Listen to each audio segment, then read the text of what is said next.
Welcome back to the Econ Axis. Today we shall discuss very interesting topic which is price elasticity of demand. Price elasticity of demand সেটা অনেক interesting এবং তোদের মধ্যে কৌতূহল জাগে। তো আজকে আমরা দেখব যে প্রাইস ইলাস্টিসিটি অফ ডিমান্ডটা কিভাবে আমরা বুঝতে পারি, সহজ উপায়ে কিভাবে বুঝতে পারি। Actually price elasticity of demand তো বাই ডেফিনেশন সেটা আমি পরে বলছি। প্রথমে আমরা বুঝতে হবে যে ডিমান্ডটা কী জিনিস। ডিমান্ড হচ্ছে যে willingness and ability of a consumer to buy the goods and services at a specific price. যে একজন কনজিউমারের উইলিংনেস মানে ইচ্ছা থাকতে হবে, কোনো একটা বস্তু কেনার ইচ্ছা থাকতে হবে, এবং ইচ্ছা থাকার সঙ্গে সঙ্গে তার যদি সামর্থ্য থাকে তাহলে সেটা হবে ডিমান্ড। কিন্তু শুধু ইচ্ছা থাকে, যদি সামর্থ্য থাকে না তাহলে সেটা ডিমান্ড হয় না। তো আমরা বুঝতে পারলাম ডিমান্ডটা কী জিনিস। যদি আমার ইচ্ছা থাকে একটা ড্রেস কেনার, কিন্তু সেই ড্রেসটা কেনার সামর্থ্য নেই আমার, সেটা ওয়ান্ট হয়ে থাকবে, ডিজায়ার হয়ে থাকবে। কিন্তু যদি আমার ড্রেস কেনার ইচ্ছা হয় এবং সেই সঙ্গে আমার যদি সামর্থ্য থাকে সেটা কেনার, আমি মার্কেটে ডিমান্ড তৈরি করতে পারি, তখন সেটা হবে ডিমান্ড।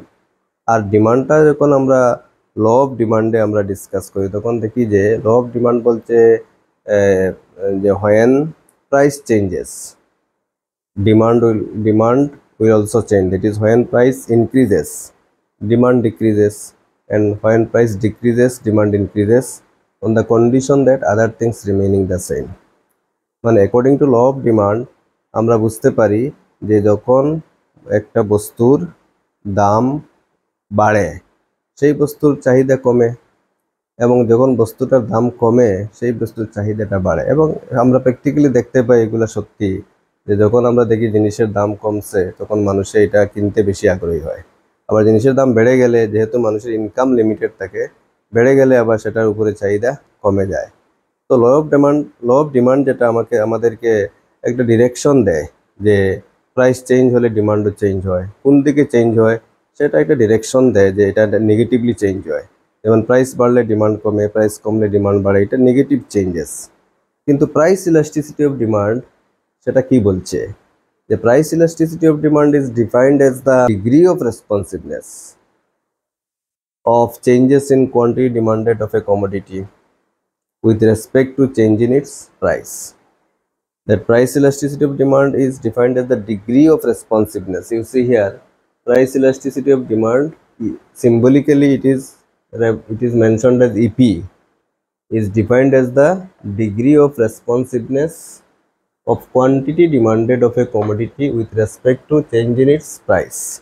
মানে কি, যে একটা বস্তুর চাহিদার পরিমাণ, নিউমারিক্যালি একটা বস্তুর চাহিদার পরিমাণ যে কত পরিমাণে চেঞ্জ হতে পারে, কত ম্যাগনিটিউডে চেঞ্জ হতে পারে যদি তার প্রাইস চেঞ্জ হয়। মানে একটা বস্তুর প্রাইস যদি চেঞ্জ হয় 5%, তো ডিমান্ডটা এই 5%-এর চেয়ে কম চেঞ্জ হবে না এর বেশি হবে, সেই যে ম্যাগনিটিউড যেটা সেটা আমরা পরিমাপ করতে পারি। Price elasticity of demand concept, এটা দিয়ে আমরা পরিমাপ করতে পারি। তো price elasticity of demand is nothing that it's the change in quantity demanded of A commodity. মানে একটা বস্তুর চাহিদার পরিমাণ চেঞ্জ হয় সেই বস্তুর দাম চেঞ্জ হওয়ার সাথে সাথে, এবং সেটা কতটুকু চেঞ্জ হয়। এখানে বলছে ডিগ্রি অফ রেসপন্সিভনেস, মানে কত লেভেলে চেঞ্জ হয় চাহিদার পরিমাণ। যে বস্তু, সাপোজ যদি আমরা ধরে নেই এই অনিয়নের দাম যদি বাড়ে সেই বস্তুর ডিমান্ড কমে, কিন্তু অনিয়নের দাম যদি 5% বাড়ে, ডিমান্ডটা কত পার্সেন্ট কমলো? 3% কমলো না তা 5%-এর চেয়ে বেশি, মানে 7% কমলো? এই যে এই মেজারমেন্টটা আমরা প্রাইস ইলাস্টিসিটি অফ ডিমান্ড দিয়ে করতে পারি। তো আমরা কিভাবে করতে পারি আসুন আমরা দেখি। যে একটা ফর্মুলা আছে প্রাইস ইলাস্টিসিটি অফ ডিমান্ডের, যে ফর্মুলা, এই যে ফর্মুলা এখানে লেখা আছে, ইপি মানে price elasticity of demand. EP equal to percentage change in quantity demanded divide by percentage change in price. মানে বস্তুর চাহিদার পরিমাণ চেঞ্জ যে পার্সেন্টেজে হয় এবং তার প্রাইসটা যে পার্সেন্টেজে চেঞ্জ হবে সেটা দিয়ে ডিভাইড করা হবে। মানে যে পার্সেন্টেজে বস্তুর চাহিদার পরিমাণ চেঞ্জ হবে, সাপোজ বস্তুর চাহিদার পরিমাণ যদি চেঞ্জ হয় 5%, আর প্রাইসের পরিমাণ চেঞ্জ হয়ে যদি 3%, তো এটা এখানে বসিয়ে আমরা রেশিও বাহির করতে পারি। অথবা আমরা এটাকে আরও একটু চেঞ্জ করতে পারি, যেমন change in quantity demanded divided by original quantity demanded.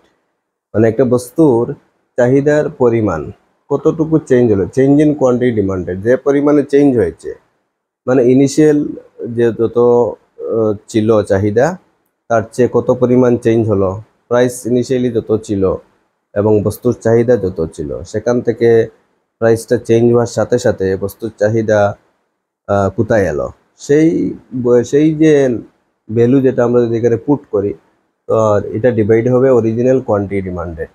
মানে যদি অনিয়নের দাম যদি 10 টাকা থেকে বেড়ে 15 টাকা হয়, আর কোয়ান্টিটি ডিমান্ড যদি থাকে 20 থেকে কমে আসবে 10, তো যদি অরিজিনাল কোয়ান্টিটি ডিমান্ডেড আমার হচ্ছে 20 এবং যেটা চেঞ্জ হলো সেটা 10, আর চেঞ্জ ইন প্রাইস যেটা মানে চেঞ্জ ইন প্রাইস যেটা হলো বেড়ে হলো 15, অরিজিনাল প্রাইসটা ছিল 10। যদি আমরা এক্সাম্পল দিয়ে বুঝি, চেঞ্জ ইন কোয়ান্টিটি ডিমান্ডেডকে আমরা যদি সিম্বলিক্যালি ডিনোট করি, তাহলে আমরা এখানে ডেল্টা কিউ বাই কিউ লিখতে পারি। ডেল্টা হচ্ছে change, delta symbolically stands for change. তো ডেল্টা কিউ মিন্স, কিউ হচ্ছে কোয়ান্টিটি ডিমান্ডেড, তো ডেল্টা কিউ হচ্ছে চেঞ্জ ইন কোয়ান্টিটি ডিমান্ডেড। মানে এই পোর্শনটাকে আমরা ডেল্টা কিউ দিয়ে ডিনোট করতে পারি। আর অরিজিনাল কোয়ান্টিটি ডিমান্ডেড যেটা কিউ, শুধু কিউ দিয়ে আমরা ডিনোট করি, ডিভাইডেড বাই ডেল্টা পি, মানে চেঞ্জ ইন প্রাইস, সেটাকে আমরা ডিভাইড করি অরিজিনাল প্রাইস। তো ডেল্টা পি মানে change in price divided by original price. তো ম্যাথমেটিক্যালি আমরা যখন এটাকে এখানে মাল্টিপ্লাই করব, ডেল্টা কিউ বাই কিউ পরে যদি ডিভাইড সাইনটাকে আমরা পাল্টে যদি এটা মাল্টিপল সাইন মাল্টিপ্লিকেশন সাইন বসাই, তাহলে পরের রেশিওটা চেঞ্জ হয়ে যায়। মানে নিউমারেটরটা ডিনোমিনেটর হয়ে যায়, ডিনোমিনেটরটা নিউমারেটর হয়। দ্যাট মিন্স এর পরেরটা হবে পিটা উপরে যাবে আর ডেল্টা পিটা নিচে আসবে। তার মানে delta q by q into p by delta p, এবং আলটিমেটলি আমরা কি পেলাম, EP equal to delta q by delta p into p by q. সেটা হচ্ছে formula for finding out the result of the price elasticity of demand.